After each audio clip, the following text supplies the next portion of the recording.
you ought to be happy where you are working. And I always worry about people who say, I'm going to do this for 10 years. I really don't like it very well, and then I'll do 10 more years of this. I mean, that's a little like saving up sex for your old age. I mean, not a very good idea. When I started Microsoft, I didn't think of it as all that risky. You've always got a job with me, Bill. And the thing that was scary to me wasn't quitting and starting the company. It was when I started hiring my friends and they expected to be paid.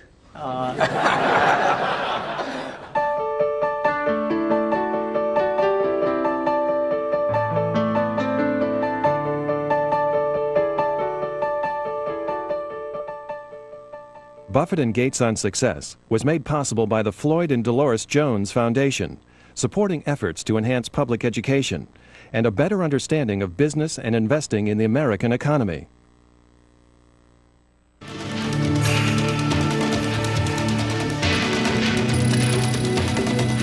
This program is brought to you by the NASDAQ stock market. Timely investment information is available at NASDAQ.com. And by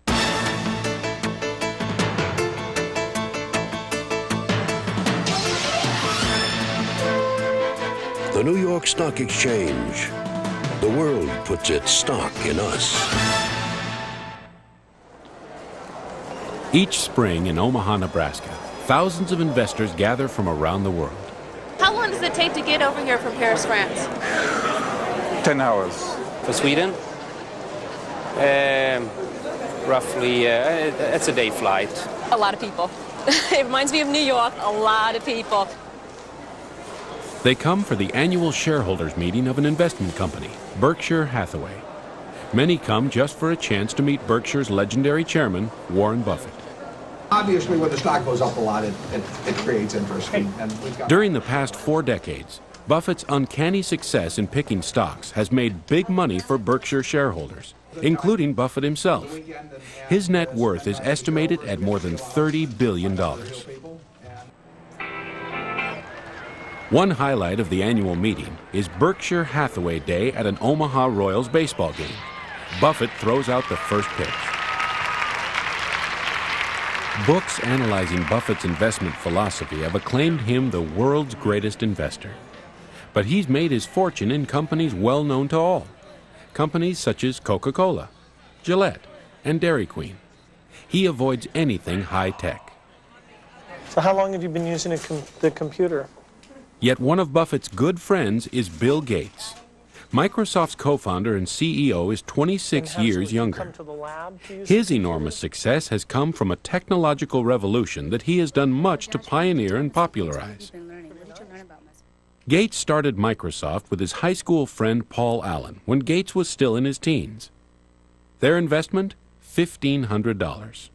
Ski jumping. The ski jumping, that's pretty exciting, isn't it? Today, Microsoft's annual sales exceed $14 billion. It is the world's leading developer of software for the personal computer. And Gates is the PC's globe-trotting evangelist, celebrating its many benefits. Am I going to have time to get everybody? Okay. Success has made Bill Gates the world's wealthiest and perhaps most famous entrepreneur. It also has made Microsoft a target of controversy. The popularity of its Windows software has brought legal challenges from government antitrust regulators. They've tried to limit Microsoft's expansion into new fields, such as the Internet. Bill Gates and Warren Buffett share a restless curiosity and fascination with the future. Together in the spring of 1998, they came to the campus of the University of Washington in Seattle. They came to share their experience and their combined wisdom in conversation with students from the university's business school. Young people overflowed the Student Union Auditorium for an extraordinary conversation with two of the most successful business leaders of our time. So please join me in giving a University of Washington Business School welcome to Bill Gates and to Warren Buffett.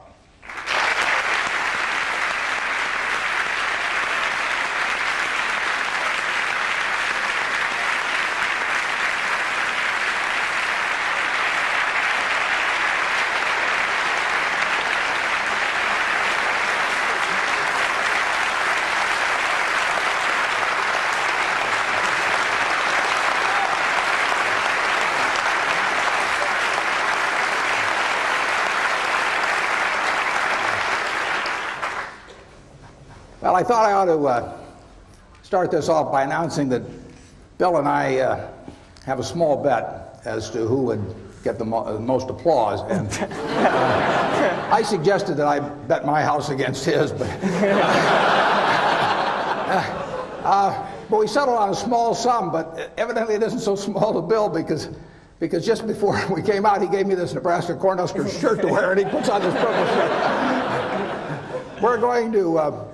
We're going to answer your questions. Whatever you want to talk about is fine, and we don't want any softballs. And I thought by wearing this Cornhusker shirt that I could guarantee hardballs right in my head.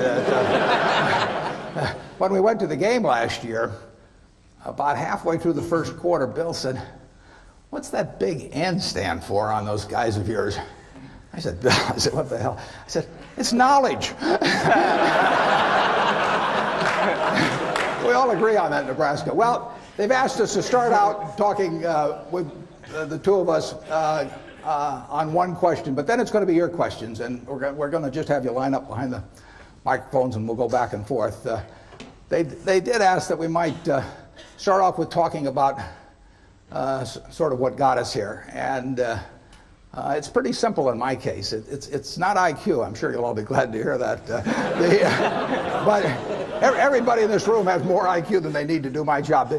The big thing is rationality. And in other words, you know, I always look at IQ and talent as sort of representing the horsepower of the motor. But then in terms of the output, the efficiency with which the motor works, that depends on rationality, because a lot of people start out with 400 horsepower motors and get 100 horsepower of output, and it's way better to have a 200 horsepower motor and get it all into output. And so why do smart people do things that interfere with really getting the output they're entitled to? And it gets into habits, into character, into temperament, and it really gets into behaving in a rational manner. It's not getting in your own way.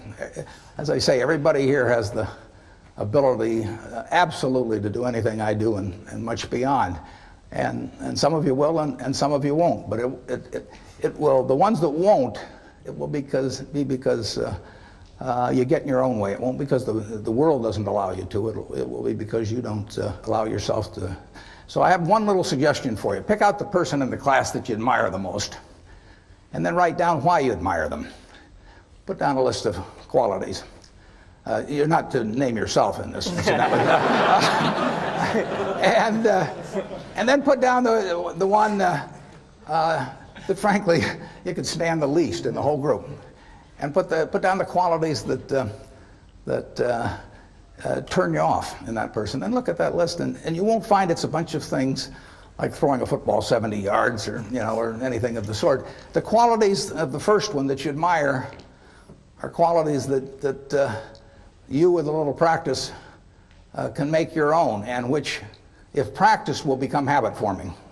The chains of habit are too light to be felt until they're too heavy to be broken. I mean, my age, I can't change any of my habits. I mean, I'm stuck. But at your age, you will have the habits 20 years from now that you decide to put into practice today. So I just suggest that you look at the habits you admire in others, or the behavior you admire in others, and make those your own habits, and you look at what you really find somewhat reprehensible in others, and just decide, those are things you're not going to do. Ben Franklin did that a few hundred years ago, and it still works today. And if you do that, you'll find that you convert all your horsepower into output. So with that sermon, I'll let Bill give you another one, and then we'll get into your questions. Well, I think Warren's absolutely right about habit. I was lucky enough when I was quite young to have an exposure to computers, which were very expensive and kind of limited in what they could do, but still fascinating. And some friends and I really talked about that and decided that they would change because of a miracle technology of chips into something that everybody could take advantage of. And we really thought writing software was a neat thing. We hired our friends who wrote software. We thought about what the potentials were and really didn't see any limit. And so that vision of getting our friends together, getting them to work as a team, really seeing what kind of tool this could be, a tool of what we talked about as the information age, where the key thing is magnifying your brain power instead of just your muscle power. And by pursuing that with a pretty incredible focus and being there at the very beginning of the industry, we were able to build a company that has played a very central role in what's been a pretty big revolution. Now, fortunately, the revolution is still at the beginning. It was 23 years ago when we started the company, but there's no doubt that taking the habits we formed and sticking with those, which would be hard to change, the next 23 years are going to give us a lot more potential and maybe even get us pretty close to that original vision, which was a computer on every desk and in every home. And that's a fun thing to be involved with. Okay, fire away. I was wondering how you define success personally. Well, I can certainly define happiness because that's what I am. I mean, and if that I mean, I get to do what I like to do every single day of the year, and I get to do it with people I like. And I don't have to associate with anybody. Causes my stomach to churn. The only thing in my job I don't like, and this only happens about every 3 or 4 years, occasionally I have to fire somebody, and I don't like. That's the only thing.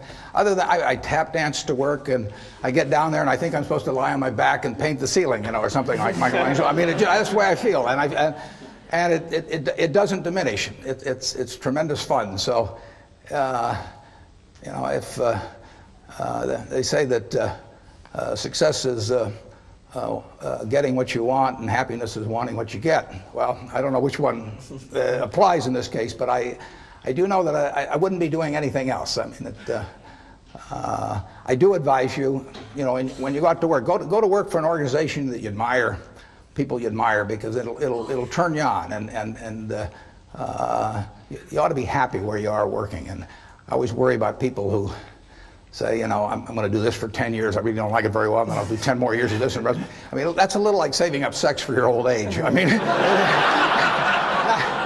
not a very good idea. So get right in. You would recommend that. Get right into what you enjoy, and you'll be successful at it. You really will. I mean, you won't be able to miss. And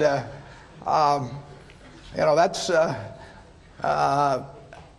I don't regard what I do as the most important thing in the world at all, but it's right for me. I mean, I happen to be wired in a certain way that what I do works in this. If I had to do what Bill does, I mean, it lasts about 10 minutes, and that's true of a lot of things. But luckily, I kind of stumbled into the thing that I do best, and that it's worked out well. Bill? Well, I think that the key point there is you've got to enjoy what you do every day.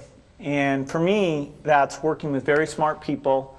It's working on new problems. Every time we think, hey, we've had a little bit of success, we're pretty careful not to dwell on it too much, because the bar gets raised. People's expectations of the products, we've always got customer feedback telling us the machines are too complicated, they're not natural enough. And the competition, the breakthroughs, the research, make the field I'm in, I think, the most exciting field there is. There's some other good fields. Biotechnology is a good field because it's changing the world of medicine and health. But the computer industry, in particular software, I think is the most exciting, and I think I have the best job in that business. Don't you think Dairy Queen is more important to the country? You can manage Dairy Queen. Yeah. I'll go and buy the dilly bars. Yeah, I'm counting on it. We'll raise the price when you come. Okay. You don't want to get in. I have turned down business deals that were otherwise decent deals because I didn't like the people that I would have to work with. I didn't see any sense pretending it. And to get involved with people that really cause your stomach to churn. I say it's a lot like marrying for money. That it's probably a bad idea under any circumstances, but it's absolutely crazy if you're already rich, right?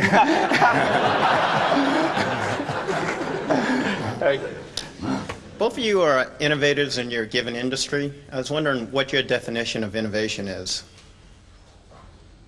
Well, I don't do a lot of innovating in what I do. I mean, my job, I really have just two functions in my job. One is to allocate capital, which I enjoy doing, and the second one is to have a group of managers, to keep a group of people, 15 or 20 managers, enthused about what they do when they have no financial need to do it whatsoever. At least 3/4 of the managers we have are rich beyond any possible financial need, and therefore my job is to figure out how to cause them to want to jump out of bed at 6 in the morning and work with all of the enthusiasm they did when they were poor and starting. And if I do those two things, they do the innovation. So that Bill innovates. Now he can tell you about it. Well, the technology business has a lot of twists and turns, and that's partly why it's such a fun business, is that no company gets to rest on its laurels. IBM was as dominant or more dominant than any company will ever be in technology. That's just not going to happen again. And they had the smartest people, and they had all the customer feedback, and yet they missed a few turns in the road. And so that makes you wake up every day thinking, let's try to make sure today's not the day we miss the turn in the road. Let's find out what's going on in speech recognition. Let's go find out what's going on in artificial intelligence. Let's make sure we're hiring in the kind of people who can pull those things together and make sure we don't get surprised. Sometimes we do get taken by surprise. For example, the internet came along, and we had it sort of as a 5th or 6th priority. It wasn't like somebody said internet to me and I said, oh, I don't know how to spell that. I said, yeah, I got that on my list, I'm okay.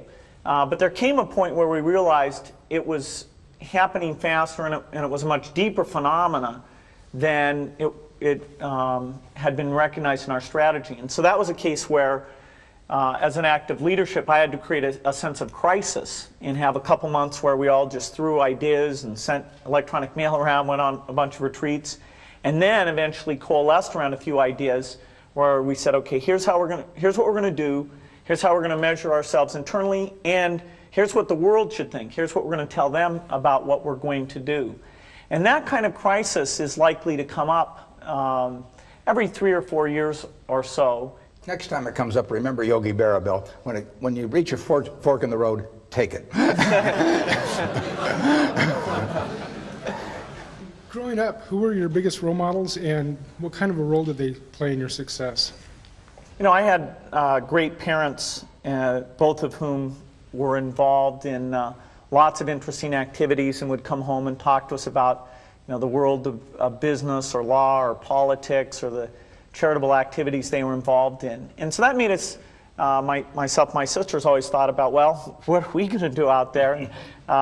They had us as avid readers, and so we had pretty broad interests in reading.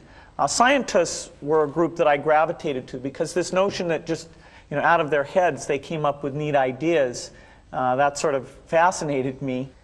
So quite a bit of the time I thought I'd be a mathematician or a scientist.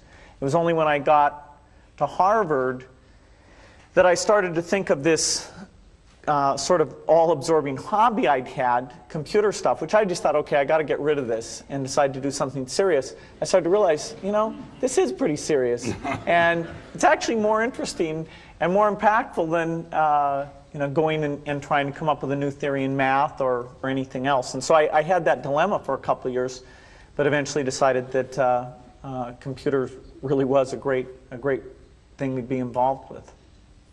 Yeah, I think you're 100% on the money in focusing. I would, instead of calling them role models, I call them heroes, actually. And I think if you tell me who your heroes are, I can tell you how you're going to turn out to quite an extent by this point in life. And I have been extraordinarily lucky in that none of my heroes ever let me down. I mean, the ones I came up with throughout their lives, I've never felt that I've been let down in any way with it. Number one was my dad, and had a huge impression on me. My wife, who is here, is one of my heroes. I mean, she is, in terms of she's taught me a tremendous amount, and never seen anybody any better with human beings than she is. And you can You know, Yogi Berra again said you can observe a lot just by watching, and I watched my dad, and I've watched her, and I had a professor, Ben Graham, back at Columbia, and had a huge impact on me. So I have been lucky in that I've had terrific heroes, and they haven't let me down, and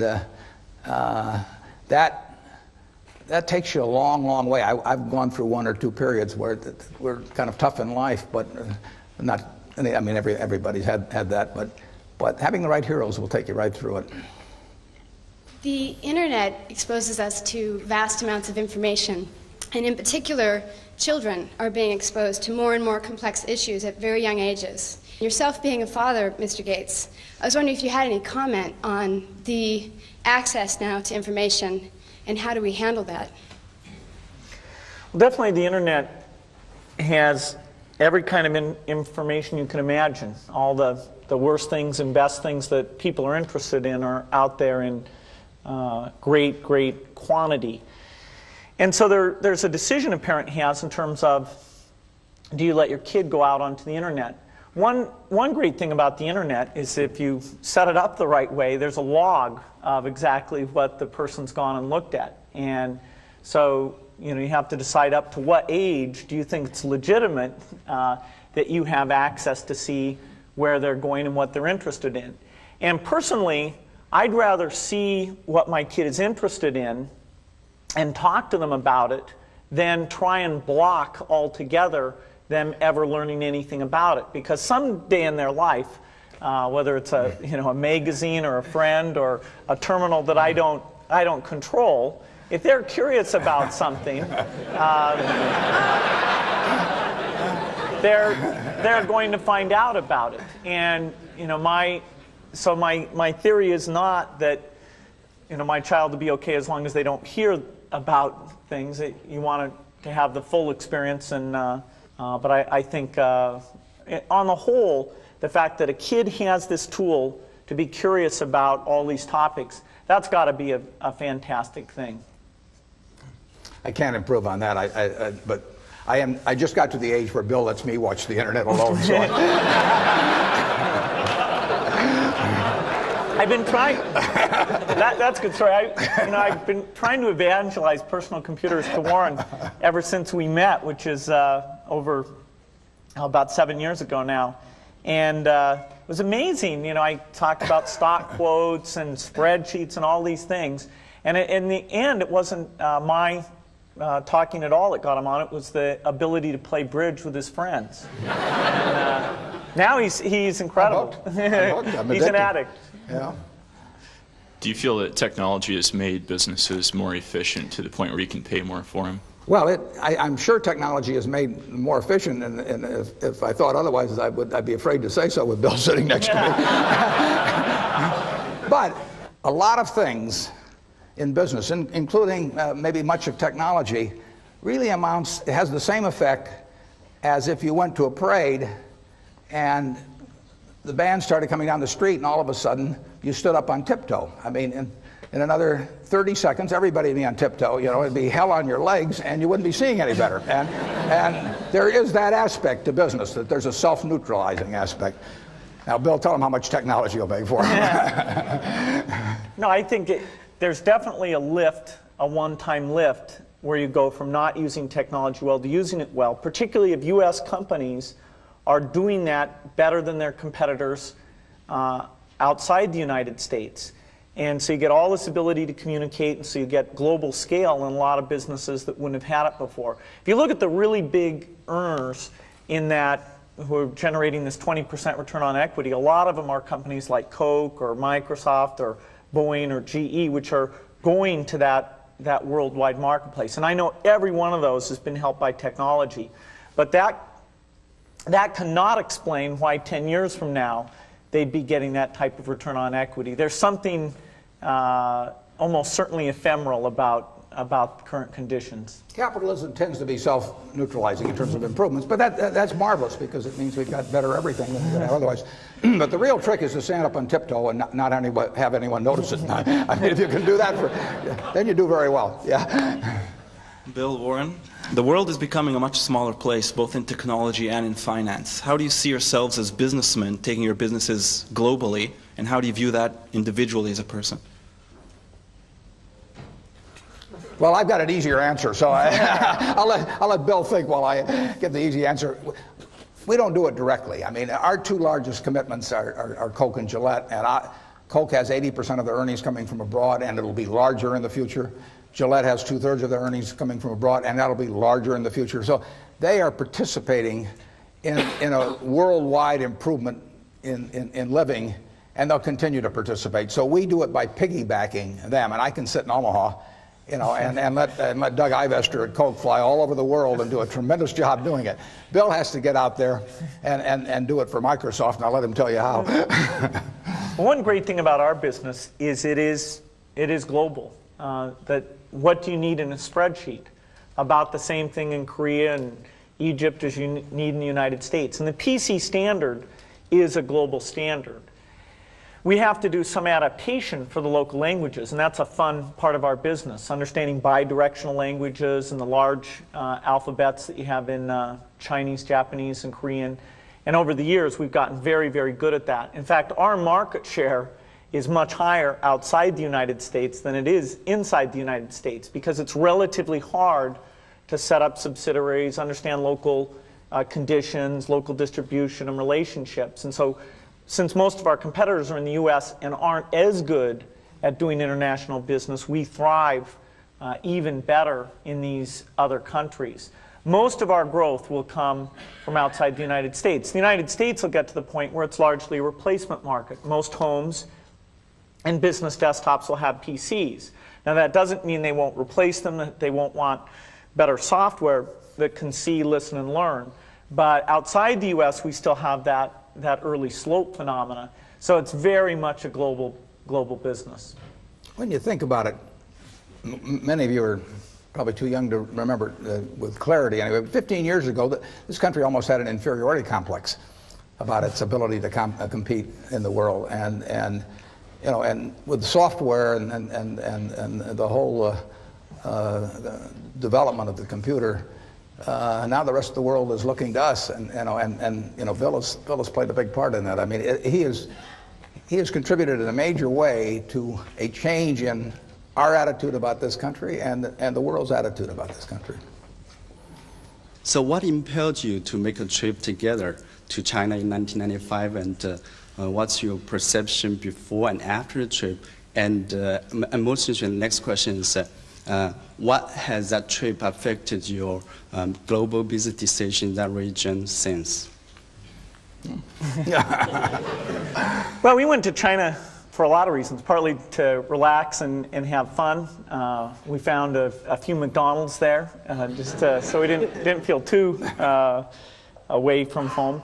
It was also exciting to go and see all the changes taking place. I mean, it's so amazing what's going on there. And we saw different parts of the country, got to see some of the leaders. It's a market that you know, Microsoft had already been investing a lot, and we've upped that quite a bit since then. Although about 3 million computers get sold every year in China, people don't pay for the software.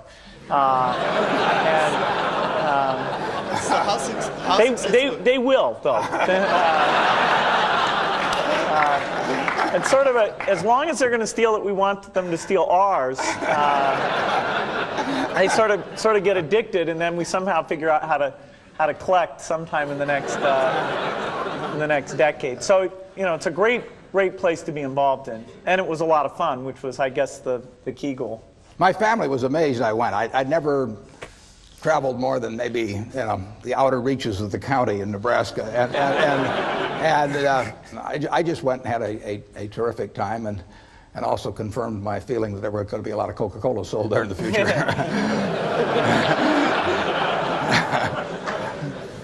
I told everybody over there it acted as an aphrodisiac. I don't know whether.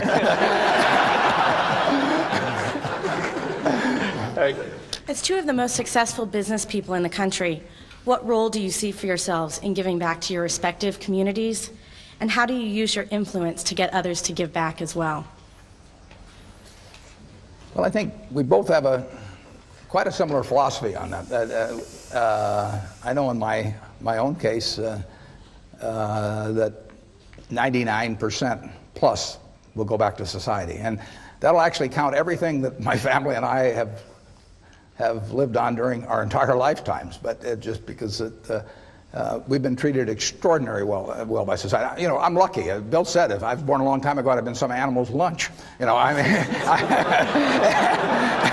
I don't run very fast. You know, but I'm wired in a particular way that in a market economy, big capitalist economy, lots of action. I'm well adapted for that. I'm not adapted for pro football. I'm not adapted for violin playing. I happen to be in something that pays off huge in this society.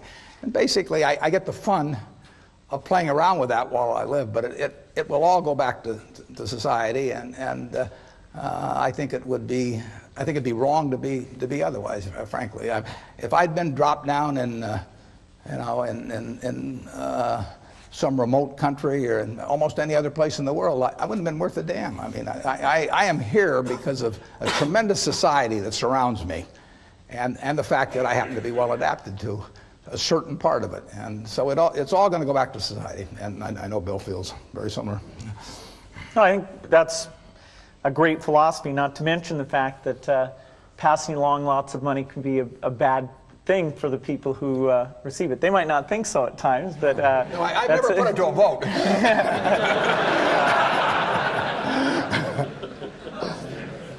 No, I really don't think it's right that frankly, I don't think it's right that the quarterback of the Nebraska football team next year should be the eldest son of the quarterback of 22 years ago. Nor do I think that our Olympic team in 2000 should be chosen as to be from the same family that was on the Olympic team in all the respective sports in 1976.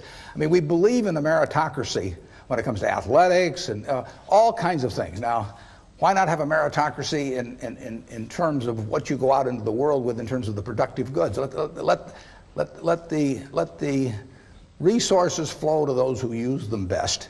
But then I think they ought to give it back to society primarily when they get through. I do not believe in a divine right of the womb. I mean, I do not think that that if you select the right womb that you're entitled to do nothing the rest of your life. It doesn't make any sense.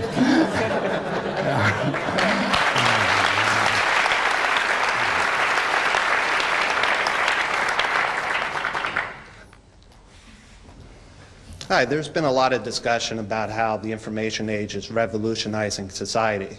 And I would like to get your opinion about which countries and industries and companies are best prepared to take advantage of these changes and what factors would account best for their success. Maybe I'll start with that. If you look at what's happened in personal computers or what's happened in business in general, in terms of how we allocate capital and let labor move around, the United States has emerged in a very strong position.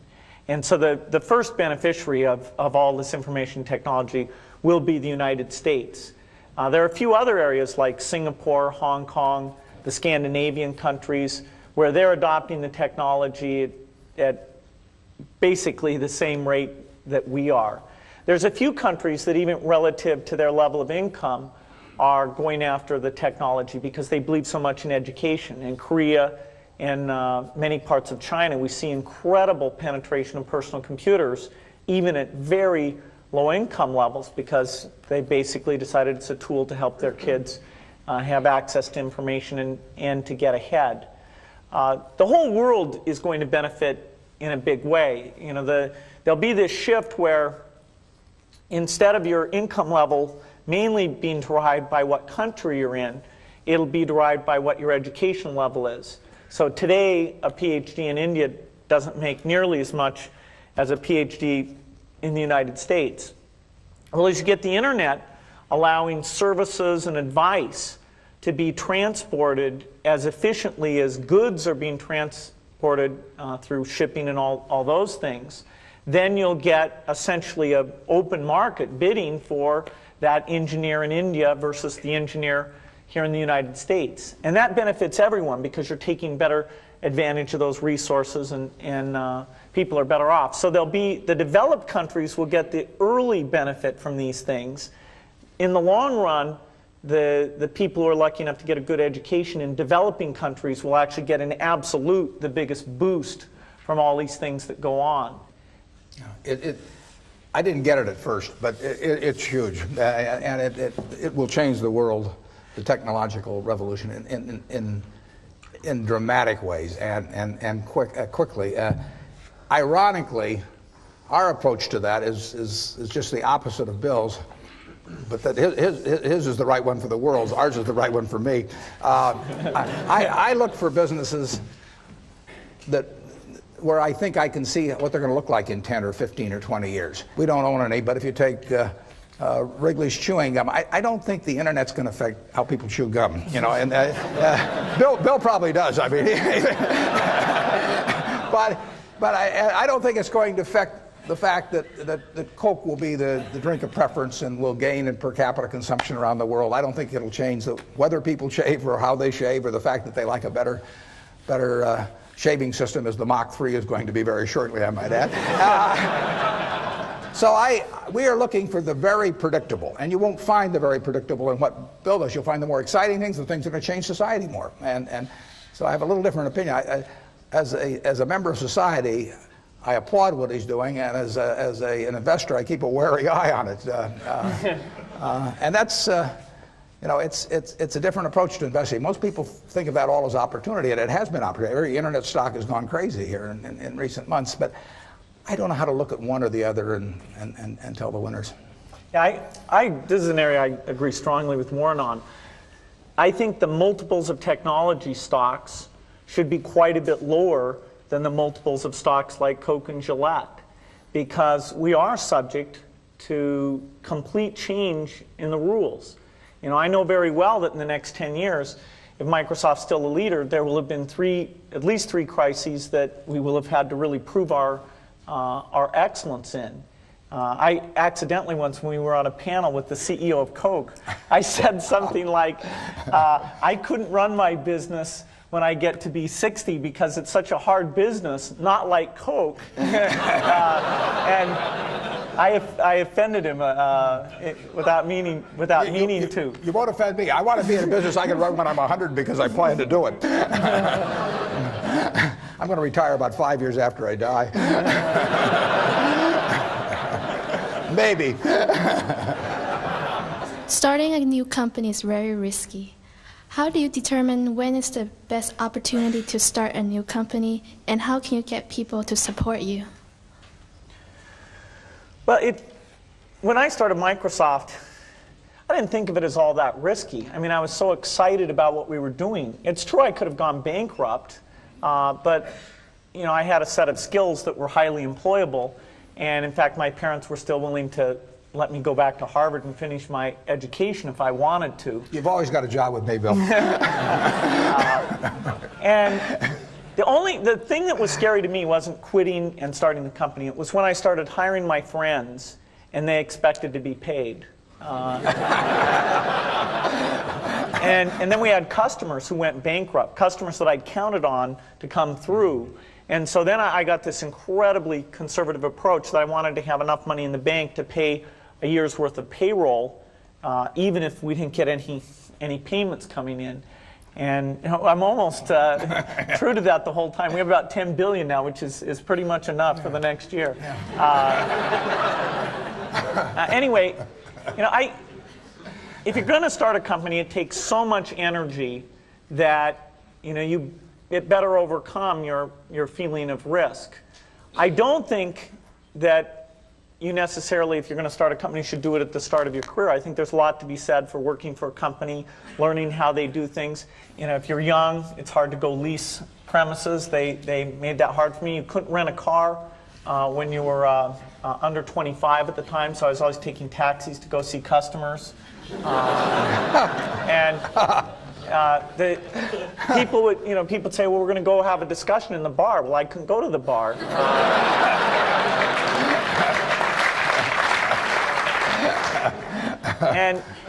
But that's fun, because I'll tell you, when people are first skeptical and they think, oh, this kid doesn't know anything, then when you show them you've really got a good product and you know something, they actually tend to go overboard and they think, whoa, they know a lot.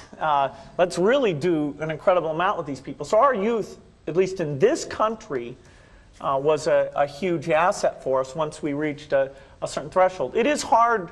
It's hard to hire older people because they'll be a little bit conservative about whether they should come and take the risk. And it took 3 or 4 years before we could go out into the normal sort of employment pool. But those problems that come with starting a firm, you better think of those as part of the pleasure, part of the challenge that is part of the excitement.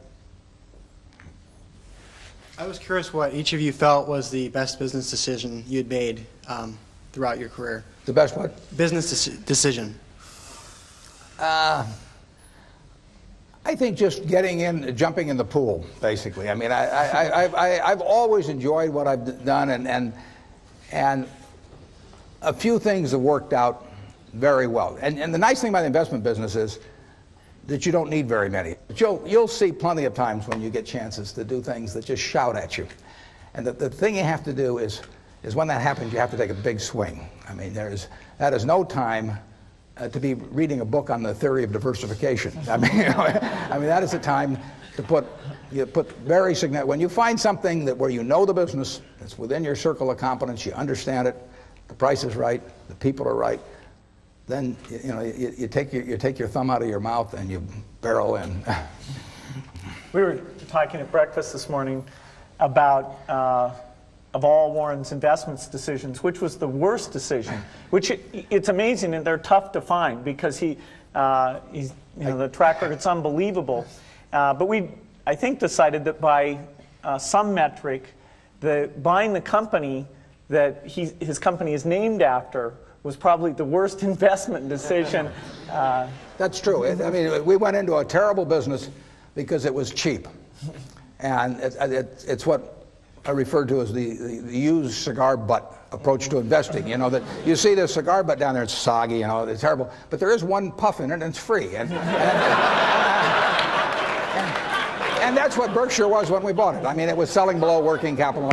Actually, buying Berkshire Hathaway, buying control of it, was probably the biggest single bad decision that I've made. And then I made all kinds of decisions that have cost us billions of dollars, but they've been mistakes of omission rather than commission. I mean, there were businesses that we knew enough to buy a lot of. I don't worry about not buying Microsoft because I didn't understand that business. I didn't understand Intel. But there were businesses that I did understand. Fannie Mae was one. I mean, I made a decision to buy it, and I didn't execute. And we would have made many billions of dollars on something that was within my circle of competence, and I didn't do it. And you don't see that. Conventional accounting doesn't record that. But believe me, it happened.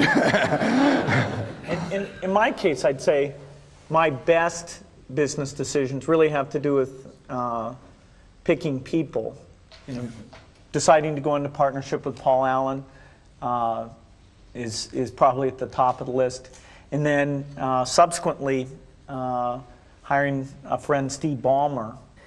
And having somebody who you totally trust, who's totally committed, who shares your vision and yet has a little bit different set of skills, and also acts as a check on you. You know, some of the ideas you come up with, you run by them because you know they're going to say, hey, wait a minute, have you thought about this and that? And just, the benefit of sparking off of somebody who's got that kind of brilliance, it's not only made it fun, but it's really led to a lot of the success. So picking a partner is crucial. Yeah, and I've had a partner like that, Charlie Munger, for a lot of years, and it does for me exactly what Bill was talking about. Charlie, and so you have to calibrate with Charlie, though, because Charlie says everything I do is dumb, but if he says it's really dumb, then I know it is. But if he just says it's dumb, I take that as an affirmative vote. Go ahead. If you can change one thing in your life, what would it be and why? My age. I never look back. I just don't worry about anything. I mean, so I consider myself unbelievably lucky. So the idea of saying I could have even been a little luckier if this or that had happened, I could have been a lot better looking, or I could have been a better athlete, or all that stuff. But so what? You play the hand you get, you play it as well as you can, and you're thankful if you're lucky enough. The odds were, when I was born, the odds were over 50 to 1 against me being born in the United States. I mean, I had a 2% probability, you know. Well, if I'd known that, I might have given up and not come out. I mean, but here it was, you know. I was lucky enough to be born here, and I was lucky enough to have two terrific parents, and they raised the three kids in a way that helped me enormously in life. So, I mean, when you got all that going for, I just don't think you look back and think about anything that could be changed better. I'm thankful. Isn't there at least one bridge hand you would have played differently? Well, I have a partner who says I should have played every bridge hand differently. I asked her one time, I said, how should I play that hand? And she said, under an assumed name.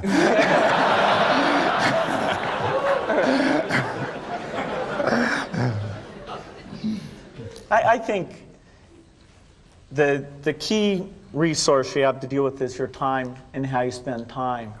And I'm pretty rigorous at looking back each year. I even get my friend Steve Ballmer to come in and look at my schedule and criticize, hey, you didn't really need to spend time on this or that. And that's pretty useful, because if I can get more time to sit down with the engineers, if I can get more time to get out with some customers, those are the things I just love to do. And it just gets me excited, it clears my mind, and so I'm always trying to make sure that I'm only doing the things that are important.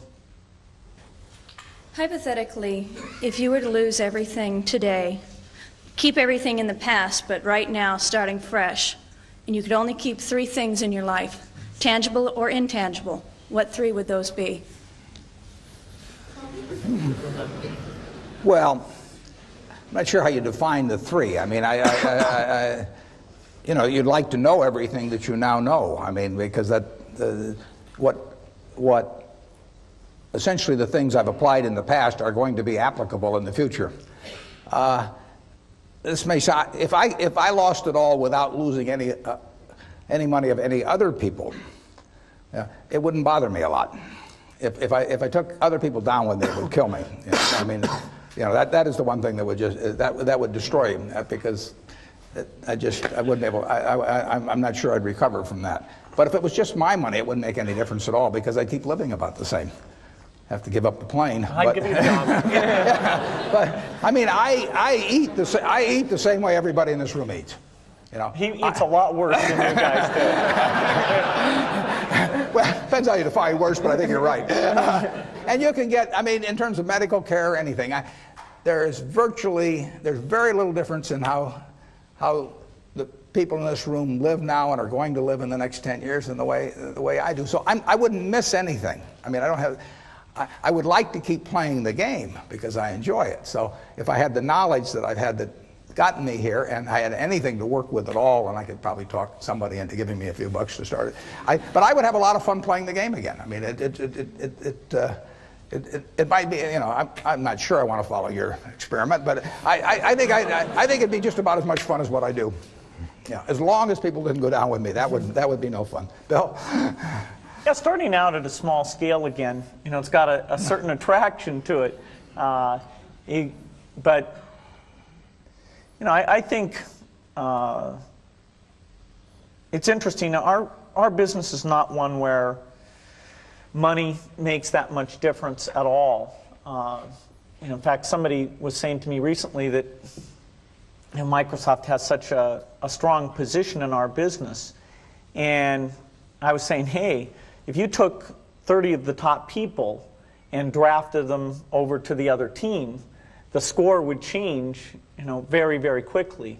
First of all, not only would the 30 go, the people who like working with the 30 would go with them. And so that there's not some asset there. It's, all the products are going to be obsolete very, very rapidly. It's the people and their sense of how to do things and their enjoyment and working with each other.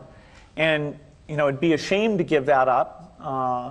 But, starting another company like that again, I'd have a blast doing it.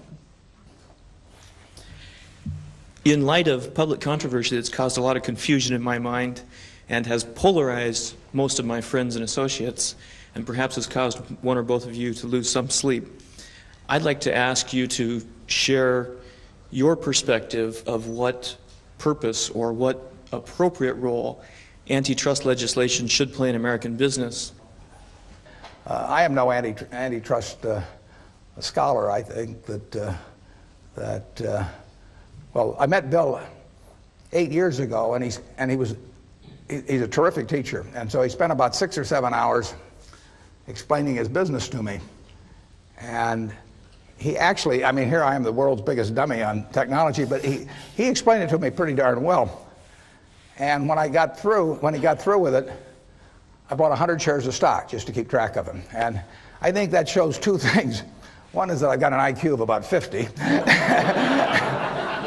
And the second is, I didn't think he had any monopoly.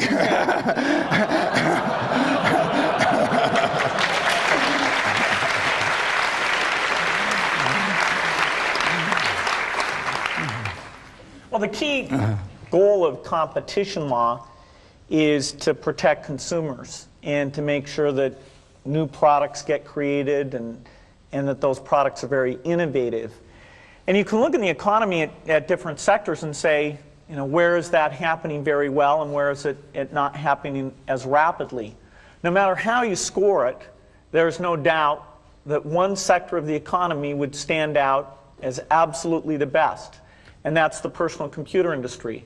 And so the price of computing before the PC came along was going down at a certain rate. The PC came along and now it's gone down at an incredible rate. The variety and quality of software has also increased at a phenomenal rate. We're absolutely at the peak of that today. The number of new software companies being started, the number of software jobs, the level of investments, the number going public. I mean, it's way beyond even what it was 3 years ago. It's on a big uptake. And so consumers are doing very, very well. And so it is somewhat of a surprise to find ourselves in an antitrust controversy. And, you know, thank goodness for the judiciary, which is an environment where facts are tested in an appropriate way and people can see, you know, has the competition worked in the way it should? Has it been beneficial to consumers? And there's no doubt in our mind where that's going to come out. It seems to a lot of people that in both your companies, the success is driven by your enthusiasm and your leadership skills. How do you see your organizations in the post-Buffett and post-Gates era, and how do you prepare your companies for that period? Well, your assumption is wrong, because I will keep working until about 5 years after I die, and I've given the directors a Ouija board, and they'll be in touch. But at the Ouija board it doesn't work. We have outstanding people that can do what I do. And we've got the people identified to do that, and the board of directors of Berkshire knows who they are. And in fact, I've got a letter.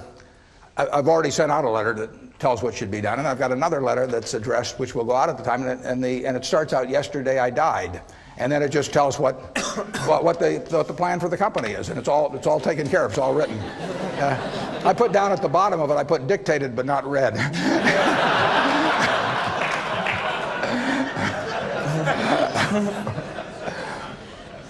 Yeah, my attitude is a lot like Warren's. I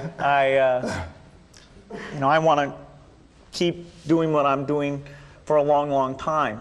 I think probably a decade from now or so, even though I'll still want to be totally involved with Microsoft because it's my career, I will pick somebody else to be CEO. And see some hands in the audience. That's a big transition for a company. You know, sometimes you find somebody who does better, and sometimes you don't. And no, I actually am interested in people who want the job. It's got some fun parts to it.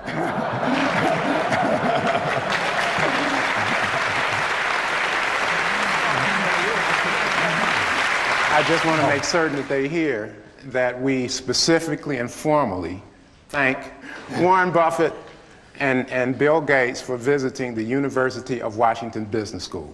And please show them your appreciation as I show them out of the auditorium. Thanks again.